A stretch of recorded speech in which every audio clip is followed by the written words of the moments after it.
दोस्तों, जय हिंद।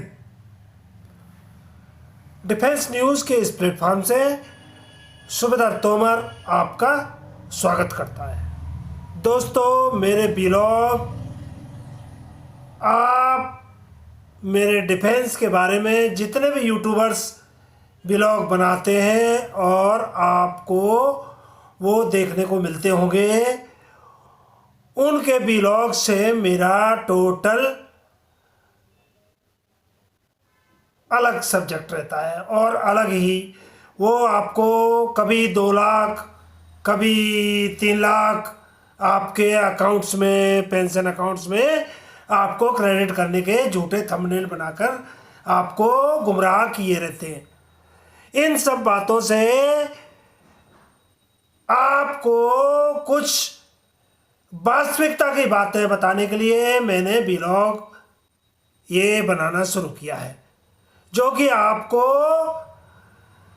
आपने पूरी सर्विस के दौरान पूर्व सैनिकों देखा होगा कि हमारे साथ जेसीओ जवानों के साथ ऑफिसर्स का क्या रवैया रहा है, उसके बारे में असलियत वास्तविकता को खोलना मेरा उद्देश्य है। आज मेरा सब्जेक्ट है कि भारतीय सेना को किस तरीके से मजबूत किया जाए। इसके लिए भारत सरकार को मैं कुछ सुझाव इस ब्लॉग के थ्रू देना चाहता हूं, जिस पे हमारे सभी पूर्व सैनिकों और सैनिकों से आग्रह है कि मेरे ब्लॉग के बाद आप उसको मेरे कमेंट्स में आप मुझे सुझाव दीजिए। अगर मैंने कुछ गलत बोला हो उसको भी आप बताइए और मुझे पिन पॉइंट कीजिए, और जो आप पॉजिटिव या नेगेटिव जो भी आपका थॉट हो आप मुझे कमेंट्स में प्लीज़ बताइए। और मैं मोबाइल नंबर भी बता चुका हूँ कई बार, उस पर भी आप मुझे कांटेक्ट कर सकते हैं। तो दोस्तों, मैं अब ज़्यादा इधर उधर न जाकर आपको मेन मुद्दे पर लाना चाहता हूँ कि हमारे सेना के ऑफिसर हैं,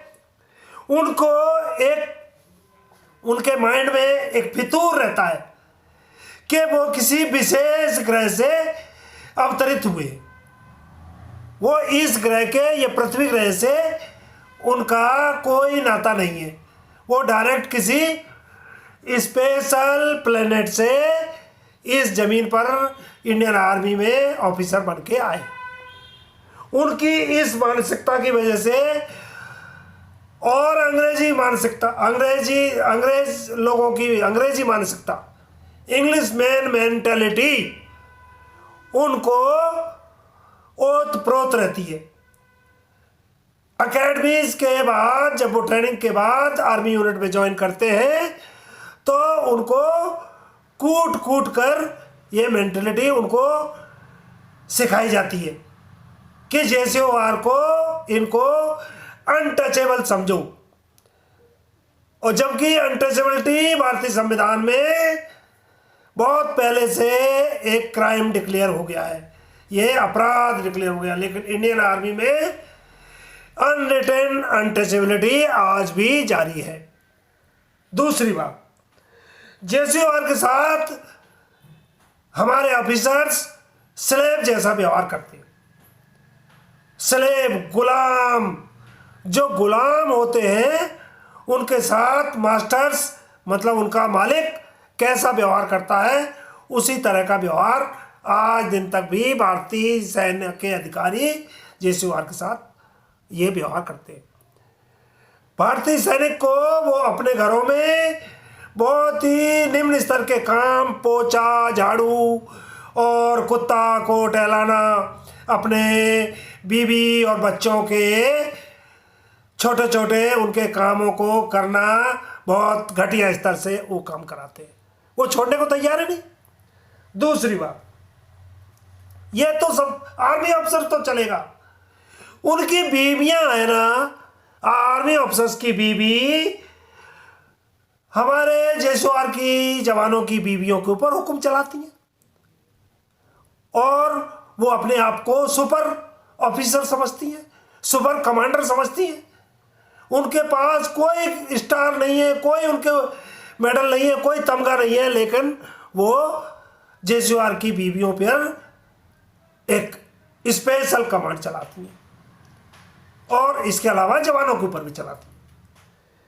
वो इंटर पास बीवी होगी, उसकी ऑफिसर की बीवी इंटर पास होगी और जवान की बीवी जो पीएचडी डिग्री होल्डर है उसको सिखाने का कोशिश करती है और उसको कहती है यू डोंट नो एनीथिंग, तुमको कुछ नहीं मालूम, you do this, you do this.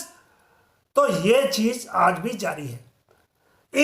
इसके अलावा दोस्तों 140 करोड़ के देश में, 140 करोड़ का हमारा देश है और मुझे बड़ा हंसी आती है, बड़ा हास्यास्पद लगता है कि हमारे सेना की लीडरशिप हमेशा कहती है और हमेशा से उसको प्रैक्टिकली ऑफिसर्स को कैडर को डिफिशिएंट रखा जाता है और कहती है कि ऑफिसर्स कैडर में हमारा इंडियन आर्मी का यूथ ज्वाइन करने को तैयार नहीं है क्योंकि इनके यहाँ ऑफिसर्स के लिए उनकी तनख्वाह कम है और इनकी फैसिलिटीज़ कम है, इनकी पर्क कम है और इसकी वजह से इंडियन यूथ ऑफिसर बनने के लिए तैयार नहीं है।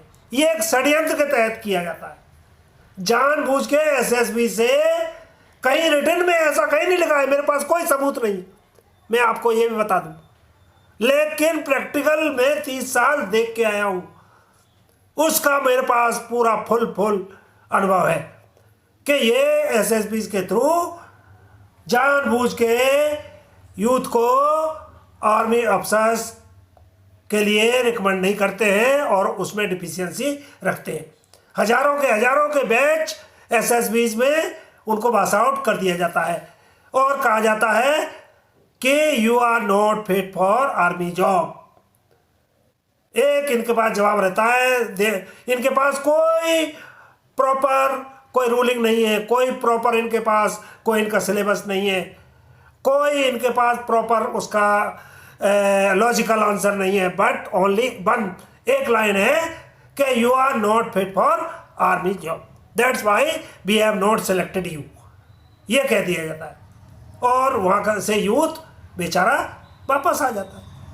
तो इस सब के लिए मैं भारत सरकार से सुझाव देना चाहूँगा कि इंडियन आर्मी अफसर्स की डायरेक्ट भर्ती बंद होना चाहिए। इंडियन आर्मी में 99% ऑफिसर्स जीडी कैडर से बिलोंग करते हैं और 1% अफसर होता है डॉक्टर, इंजीनियर या टेक्निकल।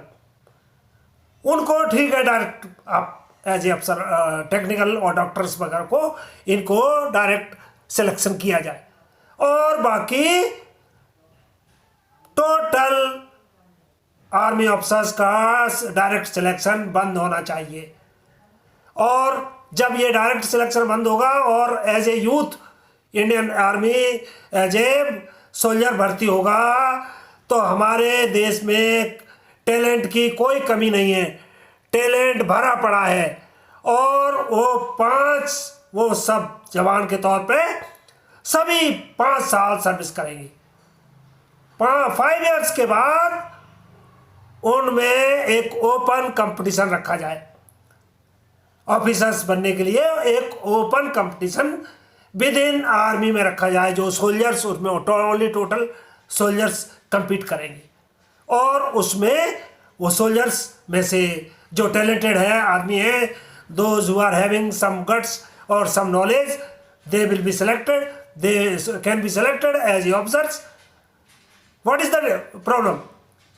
इससे ऑफिसर्स की कमी खत्म, तुरंत समाप्त हो जाएगी, ये सब बहानेबाजी खत्म हो जाएगी। इससे एक यही फायदा नहीं होगा, इससे दूसरा फायदा क्या होगा, ऐसे ऑफिसर्स जो जवान से सेलेक्ट होकर अफसर बने होंगे वो जवानों के बारे में उनको पता होगा कि जवानों की वर्किंग कंडीशंस क्या होती है और उनकी प्रॉब्लम्स क्या रहती हैं। जब जवानों के साथ वो 5 साल रहेंगे तो उनको सारा चीज़ का एक उनको प्रैक्टिकल नॉलेज होगा। तो ये सब चीज़, इससे हमारी सेना को कितनी मजबूती मिलेगी। कहा जाता है कि इजराइल की सेना बहुत मजबूत है। मैं कह रहा हूँ इजराइल की सेना इंडियन आर्मी के मुकाबले अगर ये सिस्टम लागू किया जाएगा तो इजराइल की सेना हमारी सेना के आगे कहीं भी नहीं टिकेगी। तो ये सब, इसके अलावा मैं एक और कहना चाहूँगा अब कि आर्मी यूनिट्स में, आर्मी में कई तरह की सोशल गैदरिंग होती हैं। साल में कम से कम 10-15 बार सोशल गैदरिंग होती है। तो मेरा सुझाव है कि अगर सोशल गैदरिंग हो रही है तो 10 बार अगर जवान की मेज़ के पास और जवानों के खाने के थ्रू गैदरिंग होती है और उसमें अफसर, JCOR सभी इकट्ठे होते हैं, ओके, बहुत बहुत अच्छी बात है। बड़ा खाना होना चाहिए, सोशल गैदरिंग होनी चाहिए, सभी इकट्ठे होंगे, इकट्ठे बात करेंगे।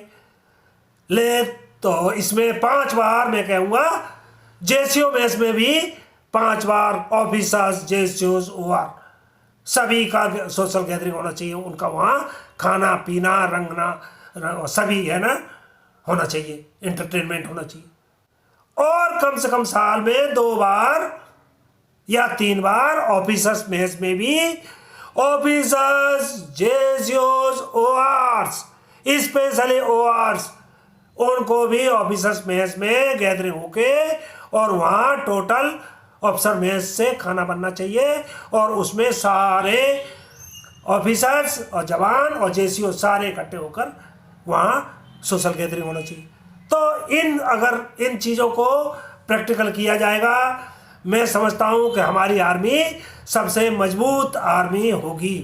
तो दोस्तों, आज के व्लॉग को लंबा न करते हुए मैं यहीं दी एंड करना चाहूँगा। मैं आप लोगों को जय हिंद बोलता हूँ। जय हिंद।